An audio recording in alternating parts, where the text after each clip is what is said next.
Donc là, vous aimez vraiment le football? J'ai juste une question à vous poser. Jusqu'à où en fait? Après l'énorme raté du leader offensif Ousmane Dembélé sur son penalty en première période, avec plus de 80% de possession, le Paris Saint-Germain bouffe de fond en comble Angers. Quand on vous dit qu'ils étaient asphyxiés, ça veut dire que Chevalier avait comme tâche la plus dure de rester réveillé plutôt que de recevoir un tir dangereux d'Angers. Avec leur jeu bloc bas, bien évidemment, qui n'arrange absolument rien du tout. Surtout qu'au final, en deuxième période, après un beau jeu collectif, Fabien Ruiz qui décide de prendre cette initiative et de marquer ce but. D'ailleurs, incroyable match encore une fois du milieu espagnol qui est littéralement plus qu'en forme et est clairement l'un des hommes les plus forts de cette équipe depuis maintenant un long moment. Le Paris Saint-Germain fait toujours aussi autant mal, mais il est vraiment très compliqué d'œuvrer face à ce genre d'équipe. Les hommes forts du match, bien évidemment, ça reste un classique, Doué. Un peu déçu de Barcola, j'attendais qu'il trouve vraiment beaucoup plus d'options, beaucoup plus de percussions tout au long du match. Mais bon, comme je l'ai cité tout au long de la vidéo, avec un tel bloc, où à peine t'as le ballon, tu te fais rapidement prendre par 2-3 joueurs, t'es fermé comme ça. Faut soit être Messi, soit je sais pas. Deuxième match, deuxième victoire pour le Paris Saint-Germain. Et encore une fois, bien évidemment, plus sûr que jamais, il sera très compliqué de les arrêter. Les défenseurs de Yamal, là, je vous vois venir gros comme une maison. Commencez même pas avec vos bêtises. C'est pas parce qu'il a raté son penalty qu'il mérite pas le ballon d'or. Parce que vous, on vous connaît. Vous êtes capable de dire, oh, mais il a raté un penalty. Il a réussi tous ses penaltys dans les moments importants en finale de Supercoupe. Et vous allez nous sortir un penalty face à Angers. Ok, c'est vrai que par contre, Dembélé, sa prestation n'était pas au niveau ce soir. Il est sorti vers la fin du match et on l'a vu, il a tenté des choses comme d'habitude, toujours disponible, toujours dans le pressing. Mais aujourd'hui, il a eu nettement moins de succès dans son élimination. Voilà, on a vu un peu un Dembélé emprunté, mais ça arrive à tout le monde. Voilà, mais le Paris Saint-Germain a fait le job.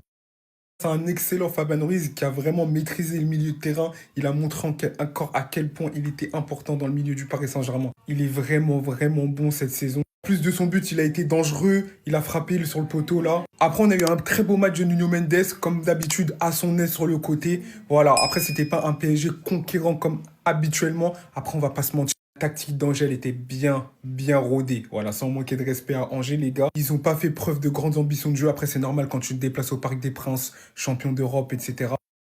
C'est un grand Marquinhos qui, comme d'habitude, a été impérial et exemplaire. Bref, petite victoire encore pour le Paris Saint-Germain, 1-0. Mais bon, ça sur l'essentiel, avec une préparation qui a été écourtée, ils engrangent les points, c'est le plus important. Ce que propose Désiré Doué techniquement, c'est digne des plus grands. Va là-bas, imbécile, tu vas où? Il est trop fort, les gars. Monsieur Golden Boy, aka Désiré Doué, qu'est-ce qu'il est fort techniquement. Il a dit que son joueur préféré c'était Neymar et qu'il s'inspirait lui sur le terrain. Franchement, ça se voit. Parce que la palette technique qu'il a à son jeune âge, c'est très fort. Surtout que nous, on aime trop les mecs forts techniquement comme ça, c'est spectacle. Qu'ils ont pas peur d'aller vers l'avant, d'aller provoquer et de dribbler. Maintenant, ça se fait de moins en moins malheureusement. Mais il faut plus délier comme ça, qu'ils ont pas peur. C'est le football. Écoutez les haters du PSG.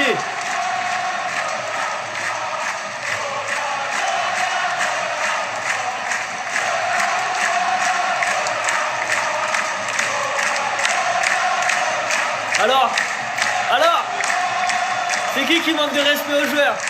On a changé, les gars. Maintenant, on est des gens en classe. Regardez ce groupe qui a gagné la Ligue des Champions. Si ça, c'est pas beau. C'était son départ avec tout le Parc des Princes. On a fait des erreurs dans le passé. Mais aujourd'hui, on est des nouveaux hommes. On a compris tous les codes, toutes les règles, que ce soit sur le terrain et en dehors. Et personne ne peut nous reprocher l'inverse. Personne ne peut dire l'inverse. Regardez. Et vous ne pourrez pas dire que là, il n'a pas eu un départ digne de son nom. Il a gagné la Ligue des Champions, il nous a régalé et il part avec l'ovation du public. Tout le parc, les joueurs, les supporters, les ultras. Merci beaucoup. Pardon, mais c'est trop beau. C'est ça le football. C'est là où il faut comprendre une chose. Dans un club, il y a les supporters et il y a les dirigeants. Écoutez le chant.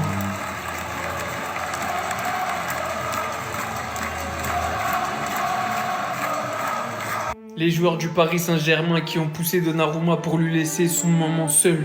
Seul avec le virage. Avec le virage en train de chanter Donnarumma. Bah ouais, Donnarumma ému. Parce que c'était peut-être la dernière fois qu'il faisait face à ce Parc des Princes. Peut-être la dernière fois qu'il était là en tant que joueur parisien. Et vous voyez, c'est là qu'on réalise une chose.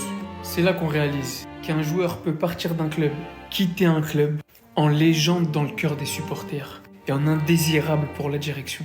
De la même manière que des joueurs peuvent partir en très bons termes avec la direction et en très mauvais avec les supporters.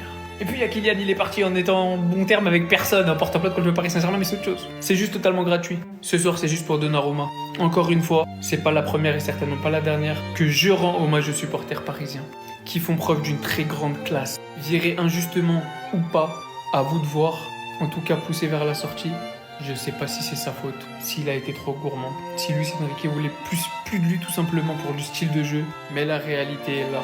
On peut critiquer ses performances, son style, mais il restera à jamais le gardien, l'un des acteurs majeurs de la première Ligue des Champions de l'histoire du PSG. Il méritait même plus que cet hommage. Malheureusement, il faut que ça soit organisé par le club. En tout cas, la classe de la part de ses coéquipiers et des supporters.